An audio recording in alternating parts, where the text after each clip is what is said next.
My name is Rachel Williamson, and what I'm about to share will change everything you understand about our world and the times we're living in. I've spent months wrestling with whether to share this experience, praying about it, questioning it, and even doubting my own sanity at times. But I can't stay silent anymore. What Jesus showed me during those 9 minutes when I was clinically dead isn't just for me, it's a warning and a wake-up call for everyone who has ears to hear. I never imagined I'd be the one to carry such a message. I'm a single mother of 2 teenagers and have worked as an ER nurse at Minneapolis General Hospital for the past 15 years. My life has always been a careful balance of night shifts, getting my kids to soccer practice, and trying to maintain some semblance of a spiritual life. I've been a Christian since I was young, but if I'm honest, my faith had become more routine than relationship, a Sunday morning habit rather than a daily walk with God. Looking back, I can see how God had been preparing me for what happened that night. The weeks leading up to my experience had been particularly challenging. My 16-year-old daughter, Emma, was struggling with anxiety, and my 14-year-old son, Nathan, was dealing with bullying at school. Work had been increasingly stressful as our ER, like many others, was understaffed and overwhelmed. I found myself pulling double shifts more often than not, running on coffee and sheer determination. I remember thinking during one particularly exhausting night shift how far I had drifted from the passionate faith of my youth. Sure, I still attended church when my schedule allowed, still said my prayers before bed, when I wasn't too tired, and tried to live a good Christian life. But something was missing. The intimate relationship with Jesus I once had gradually been replaced by the urgent demands of daily life. Then came the night that changed everything, February 13, 2024. I was working my usual night shift in the ER. It had been relatively quiet until about 2:15 a.m. when they brought him in. I'll never forget the look in his eyes, wild, desperate, and completely detached from reality. The paramedics reported he was high on a combination of substances, and his vitals were all over the place. We had dealt with similar cases before, but something about this one was different. Maybe it was the way he kept muttering about them being after him, or how his eyes darted around the room like a trapped animal. Sarah, the new nurse who had just joined our team last month, was trying to get his vital signs while I prepared to administer a sedative. Everything happened so fast after that. One moment I was checking the medication, the next I saw him grab something metallic from his pocket. Sarah didn't notice, she was focused on the blood pressure cuff. I didn't think, I just acted. 15 years of ER experience had taught me to trust my instincts, and every one of them was screaming that Sarah was in danger.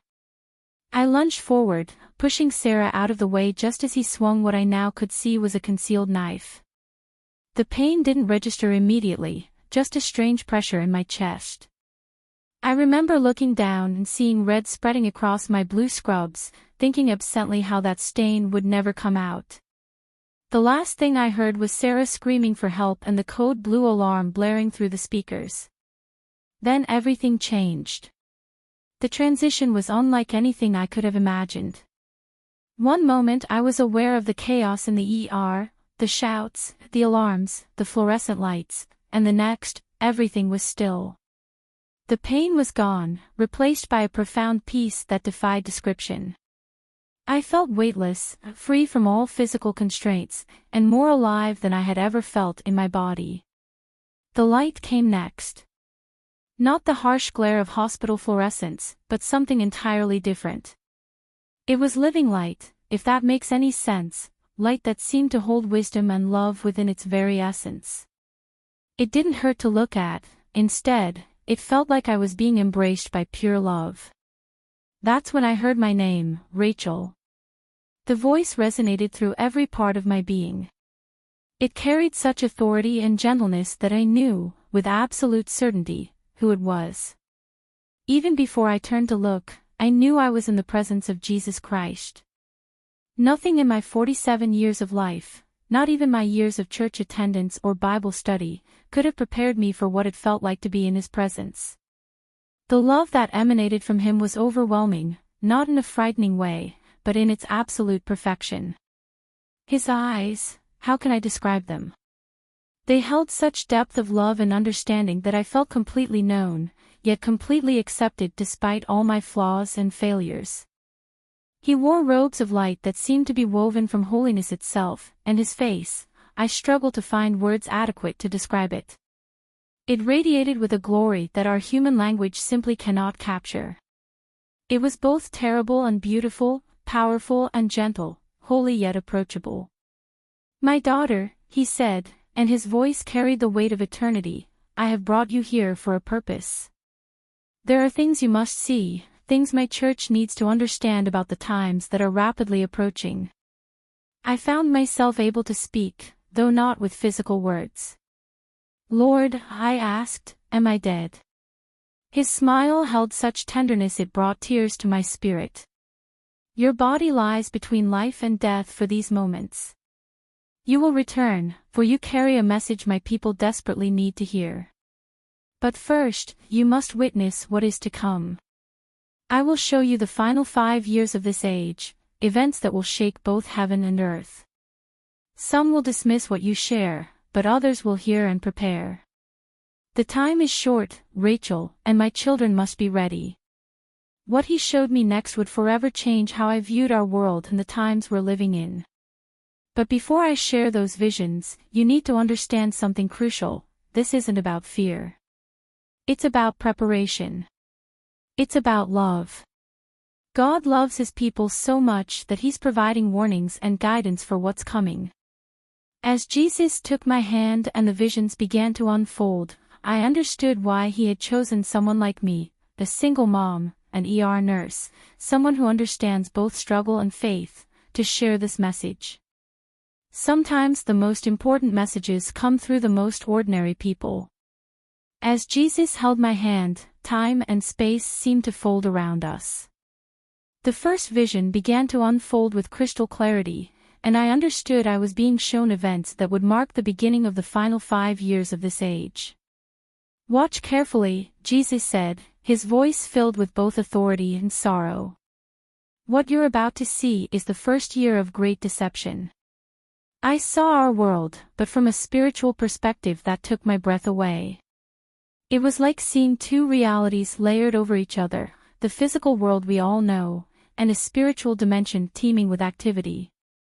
What shocked me most was how our technology, our devices, and our digital lives were creating a web of distraction that was literally dimming people's spiritual awareness.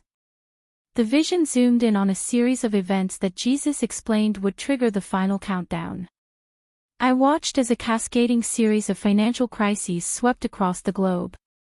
It started with the unexpected collapse of several major financial institutions, not just banks, but entire digital payment systems. The panic was immediate and widespread. I saw people unable to access their money, digital accounts frozen, and entire economies grinding to a halt. "Notice," Jesus said, directing my attention to how quickly a solution was presented. A charismatic figure emerged on the world stage, someone I'd never seen before but who seemed to captivate everyone's attention. His words were compelling, his solutions elegant, and his presence commanded respect from both political and religious leaders. "Many will believe he is the answer to the world's problems," Jesus explained, "but he is the beginning of the great deception. Watch how he will unite people under the banner of peace while leading them away from truth." I saw this leader introduce a new global digital currency system that promised to solve all the financial chaos. It was brilliant in its design, stable, universal, and seemingly beneficial to everyone, especially the poor and disadvantaged. Who could argue against something that promised to end poverty and create financial equality? But Jesus showed me what was happening beneath the surface. This new system was laying the groundwork for something far more sinister. "My children must understand," he said, "that convenience often comes at the cost of freedom.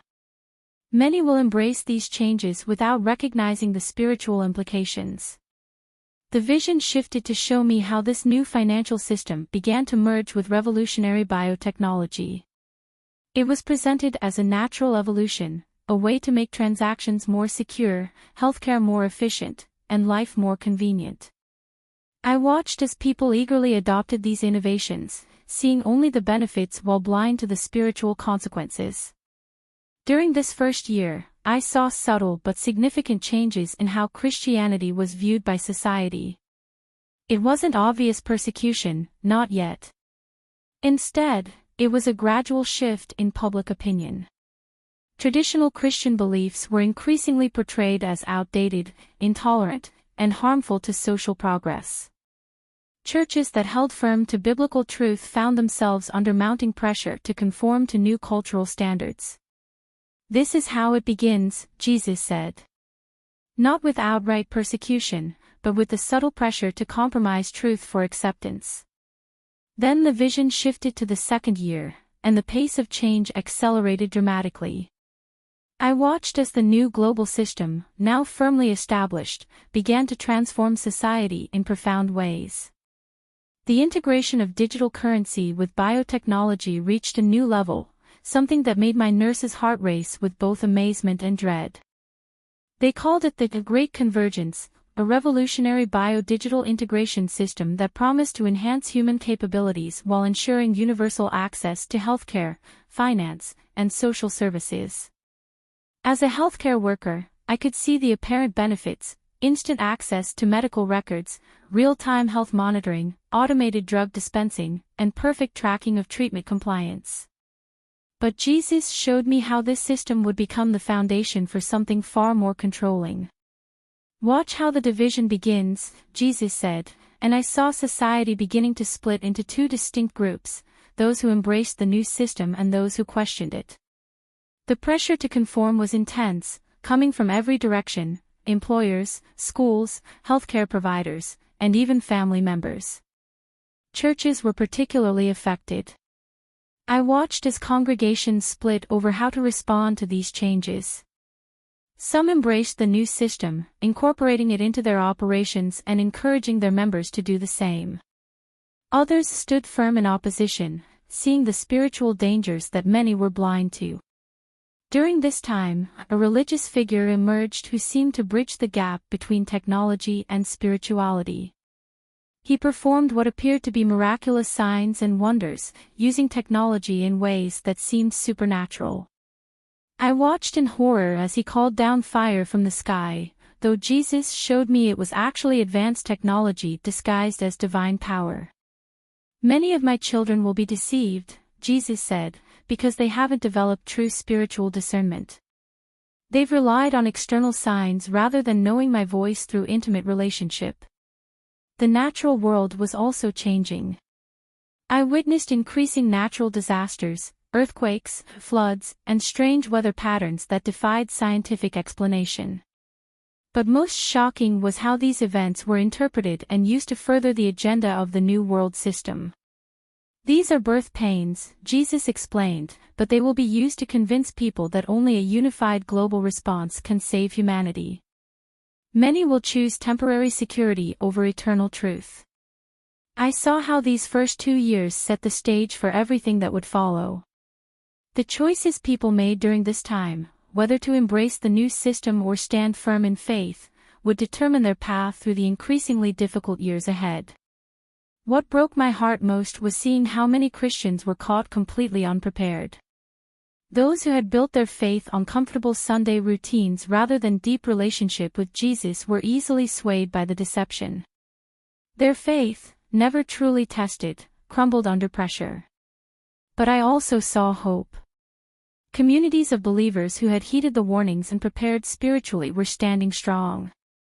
They had learned to live simply, to depend on God rather than the world's systems, and to support each other in practical ways. These communities became beacons of light as the darkness grew deeper.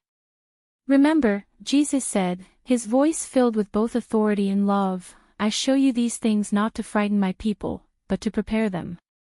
Those who know me, truly know me, will not be deceived. They will recognize the signs and understand the times." The vision of the third year began with a heaviness that I can't quite explain. Jesus squeezed my hand gently as the scenes unfolded before us. "Now you will see the time of choosing," he said, "when every person must decide whom they will serve." I watched as the bio-digital integration system, which had been voluntary during the first 2 years, suddenly became mandatory for all financial transactions. The announcement came with reasonable explanations: preventing crime, stopping terrorism, ensuring fair distribution of resources. But I saw the true spiritual significance of what was happening. "This is the moment of decision for many," Jesus explained. "Watch how the choice becomes clear, though the consequences are severe." The implementation was swift and thorough. Within weeks, those who refused the system found themselves unable to buy food, medicine, or basic necessities. I saw families who had lived comfortably suddenly struggling to survive. Bank accounts were frozen, jobs were lost, and homes were seized. As a single mother, my heart broke watching other parents trying to explain to their children why they had to leave their homes and schools. But then Jesus showed me something beautiful emerging from this crisis. Networks of believers, who had been quietly preparing, began to support each other in remarkable ways. I saw modern-day versions of the early church forming, communities sharing everything they had, meeting in homes, and caring for each other's needs.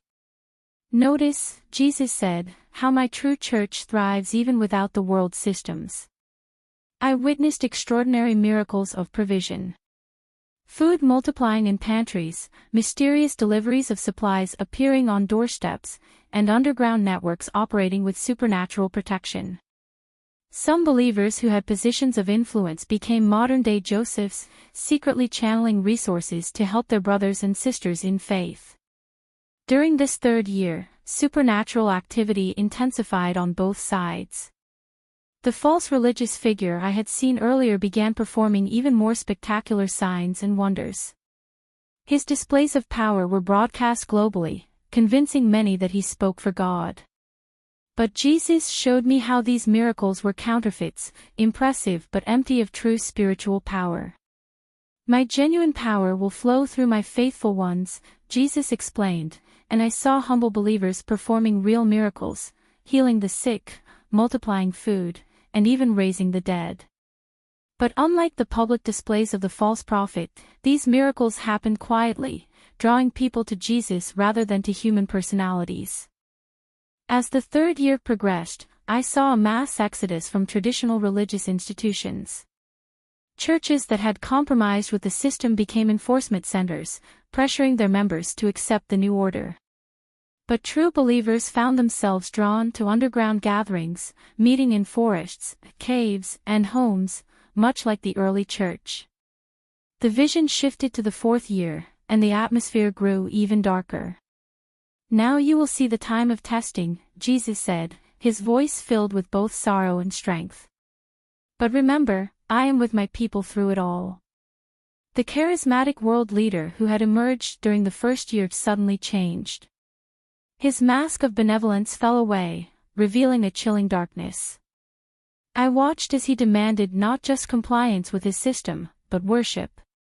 Those who had accepted the bio-digital mark found themselves compelled by forces they didn't understand, their free will seemingly compromised by the technology they had embraced. The persecution of believers became systematic and severe. I saw government agencies using advanced surveillance technology to track down underground churches. Artificial intelligence systems monitored communications, social patterns, and resource usage to identify those operating outside the official system. Children were particularly vulnerable during this time. Schools became centers of indoctrination, and parents faced heartbreaking choices.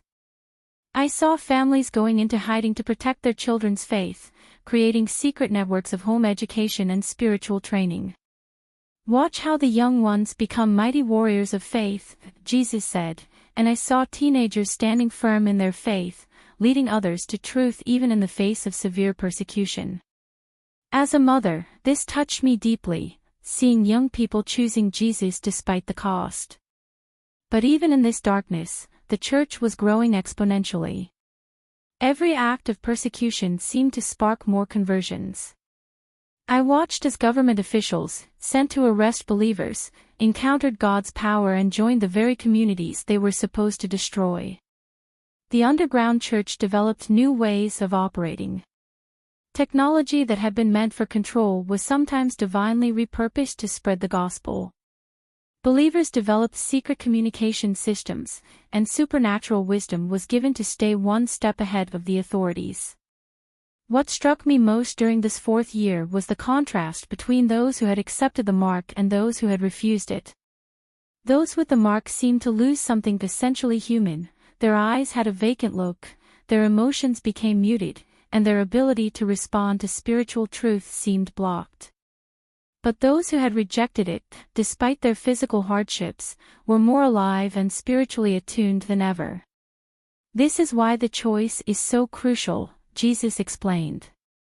It's not just about physical survival, it's about the ability to remain fully human, created in my image. I saw how the hardships of this time served to purify and strengthen true believers. Communities grew closer, faith became deeper, and the supernatural became natural for those who walked closely with God. Prayer was no longer a ritual but a constant conversation with God, and miracles were daily occurrences. Healthcare became a critical battlefield during this year. As a nurse, I watched with particular interest as medical care was systematically denied to those without the mark. But God raised up underground networks of healthcare workers. I saw healing rooms established in secret locations, where both supernatural and medical care were provided to believers. My heart swelled seeing how my profession could be used to serve God's people in their time of greatest need. Your medical knowledge is not a coincidence, Jesus told me, and I understood that every skill, every profession among believers would be used in unexpected ways during these times. The most powerful moments I witnessed during this 4th year were the death scenes. Believers who were martyred died with such supernatural peace and joy that their executioners were often converted.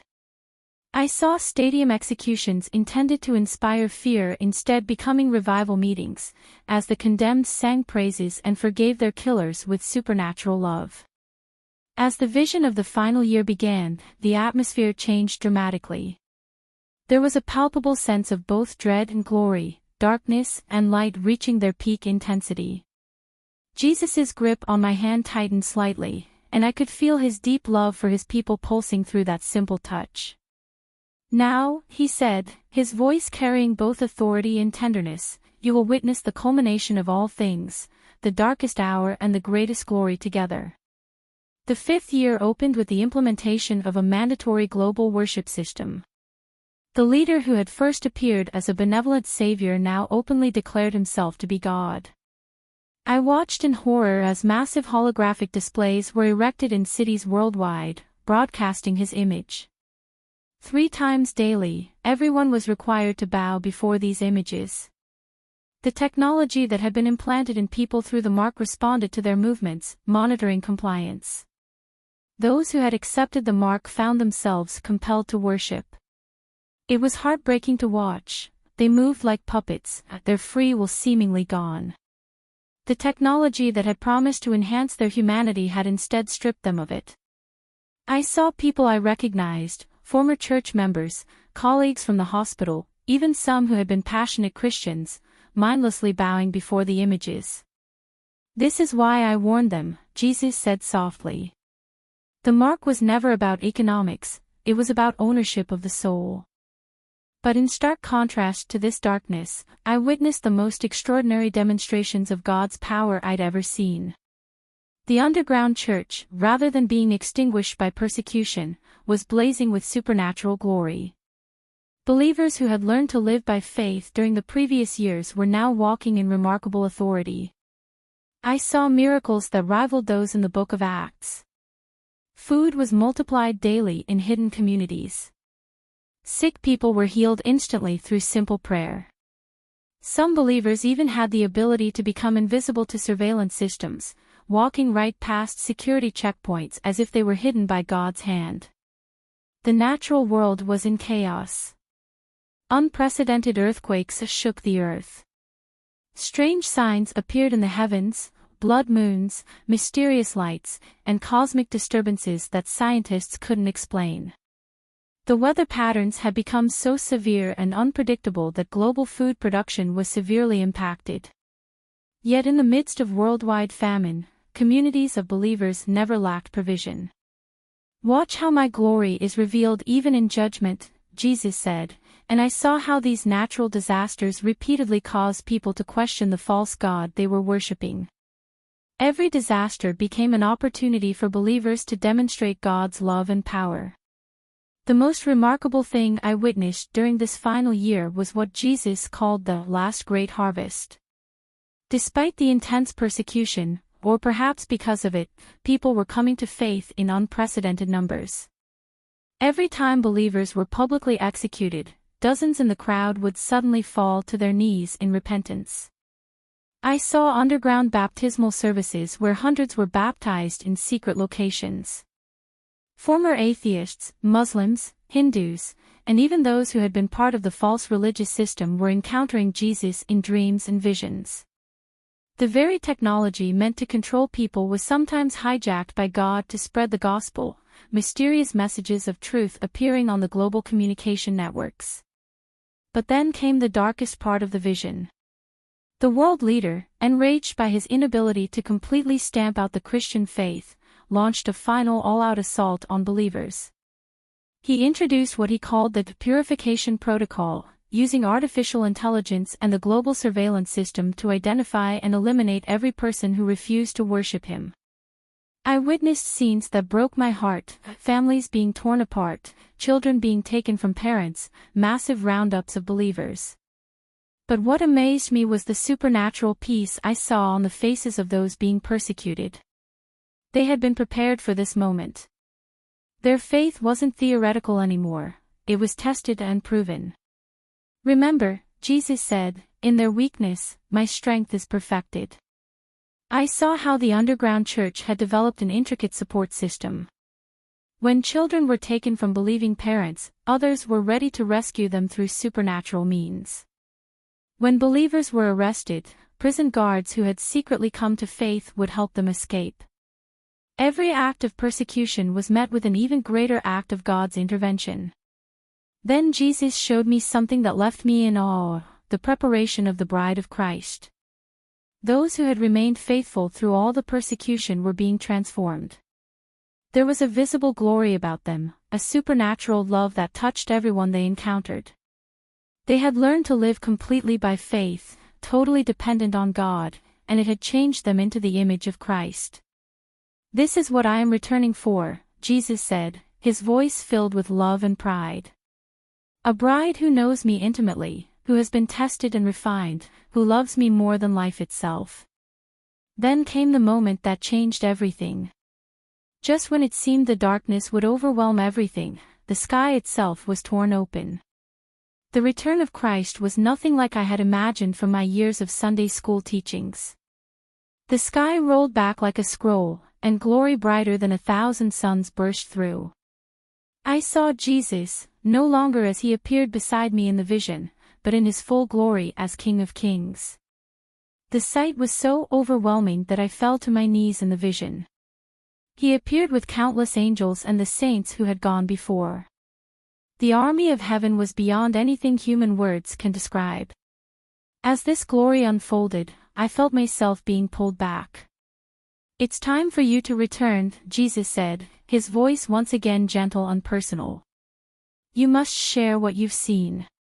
Tell my people that persecution is coming, but so is my glory. Tell them not to fear the darkness, for it will only make my light shine brighter. Tell them to prepare, not with food and weapons, but with intimate knowledge of me." The transition back was jarring. Suddenly I was aware of the hospital room, the beeping of machines, and the voices of the medical team. I could hear someone saying, "She's back. I don't believe it, she's back." The pain hit me all at once, my chest where the knife had struck, the broken ribs from the CPR. But along with the pain came an overwhelming sense of purpose. I knew why I had been allowed to return. I had a message to share, a warning to give, and hope to offer. The months following my near-death experience were a time of both physical and spiritual transformation. The doctors called my recovery miraculous. Not only had I survived being clinically dead for 9 minutes, but I healed far faster than they expected. The knife had missed my heart by millimeters, something the surgical team couldn't explain. But I knew it wasn't luck, it was divine purpose. During my recovery in the hospital, I struggled with how to process everything I had seen. The visions were crystal clear in my memory, unlike normal dreams that fade with time. Every detail remained sharp and vivid, and the weight of responsibility felt overwhelming. How could I convey the urgency of what I had witnessed without causing panic? How could I share such a serious warning while maintaining the message of hope that Jesus had emphasized? My children, Emma and Nathan, noticed the change in me immediately. "Mom, you're different," Emma said one afternoon while visiting me in the hospital. "Your eyes look, I don't know, like you've seen something that changed you." She was right. I had changed. The things that once seemed so important, career advancement, financial security, social status, now felt trivial compared to the eternal perspective I had gained. The first person I shared my complete experience with was Pastor David, my church leader of 10 years. I was nervous about his reaction, but as I spoke, I saw tears forming in his eyes. "Rachel," he said after I finished, "what you're describing aligns with Scripture in ways you couldn't have known." He proceeded to show me prophecies in Revelation and Daniel that paralleled what I had seen, details I hadn't been aware of despite years of casual Bible reading. Returning to work at the ER was another pivotal moment. Sarah, the nurse I had protected, couldn't stop crying when she saw me. "You died saving me," she kept saying. "I saw them declare you dead." This opened the door for deep conversations about faith, eternity, and the message I had been given to share. Several of my colleagues, previously skeptical of Christianity, began asking questions about my faith. But not everyone was receptive to my story.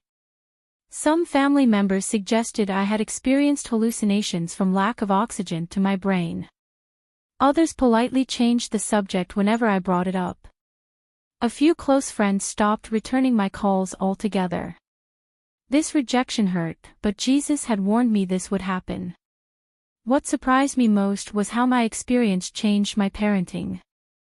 I looked at my teenagers with new eyes, understanding the challenges they would face in the years ahead. We had difficult but necessary conversations about faith, persecution, and standing firm in their beliefs. I started teaching them practical skills: how to pray effectively, how to hear God's voice, how to find strength in Scripture. These weren't just religious exercises anymore, they were survival skills for what was coming. Our lifestyle changed dramatically. I simplified our lives, paying off debt and reducing our dependence on digital systems. We started building deeper relationships within our faith community, understanding the crucial importance of having a strong support network. Every decision was now viewed through the lens of eternal significance rather than temporary comfort. The most profound change was in my prayer life. Prayer was no longer a religious duty or a wish list presented to God. It became a constant conversation, an intimate communion with Jesus that transformed every aspect of my life. I found myself waking up in the early hours of the morning, compelled to pray for specific people and situations. Often, I would later discover that these prayers coincided exactly with moments of crisis in their lives. As I gradually shared my story with more people, I began to see patterns in how they responded. Some immediately recognized the ring of truth and were spurred to action, deepening their relationship with God and preparing spiritually for what's ahead. Others were initially frightened but found hope in knowing that God was in control and had a plan. A few rejected the message entirely, unwilling to consider that their comfortable Christian lives might be disrupted. One Sunday, about 6 months after my experience, I was asked to share my testimony at church. The sanctuary was packed, word had spread, and people came from other churches to hear my story. As I stood at the podium, I felt Jesus' presence so strongly, reminding me why I had been sent back. I shared everything, holding nothing back, and the response was overwhelming. People came forward for prayer in droves, rededicating their lives to Christ, asking for help in developing a deeper relationship with Him. Now, as I write this testimony, I understand more clearly than ever why Jesus showed me these things. This isn't just about preparing for difficult times ahead, it's about a love story. It's about a God who loves His people so much that He warns them, prepares them, and equips them for what's coming. It's about the profound difference between religious routine and genuine relationship with Jesus. To everyone reading this, I want to be clear, this testimony isn't meant to frighten you but to awaken you. The time for casual Christianity is over. The time for playing church is past. What's coming will reveal the difference between those who know about Jesus and those who know Him intimately. Here are the key points Jesus emphasized that I must share. First, develop genuine intimacy with God now, before the difficult times begin. This isn't about religious activities but about real relationship. Spend time in His presence. Learn His voice. Study His Word not just for knowledge but for transformation. Second, prepare your children and young people for what's ahead. They need more than just rules and religion, they need genuine faith that can withstand persecution. They need to know how to hear God's voice for themselves and stand firm in their beliefs. Third, build genuine community with other believers. The lone wolf Christian won't survive what's coming. We need each other, not just for Sunday services but for real life, practical support, and spiritual strength. Fourth, detach from the love of this world's systems and comforts. Practice living simply. Learn contentment. Build your life on the rock of Christ rather than the shifting sands of worldly security. Finally, share the gospel while there is still time. Many people I saw coming to faith during the darkest times wished someone had shared the truth with them sooner. Don't let fear of rejection hold you back, people's eternal destinies hang in the balance. As I conclude this testimony, I want to emphasize something crucial. Jesus showed me these things out of love, not fear. Yes, difficult times are coming, but God's love and power will be more evident than ever. For those who know Him intimately, it will be a time of unprecedented power, provision, and purpose. Remember, Jesus isn't coming back for a fearful, cowering church, but for a bride who knows Him intimately and loves Him more than life itself. The darkness ahead will only make His light shine brighter through His people. The choice is yours now. Will you prepare? Will you develop that intimate relationship with Jesus while there is still time? Will you be among those who stand firm in the coming days? May God give you wisdom and courage as you consider what I've shared, and may He draw you closer to Himself as you prepare for His return.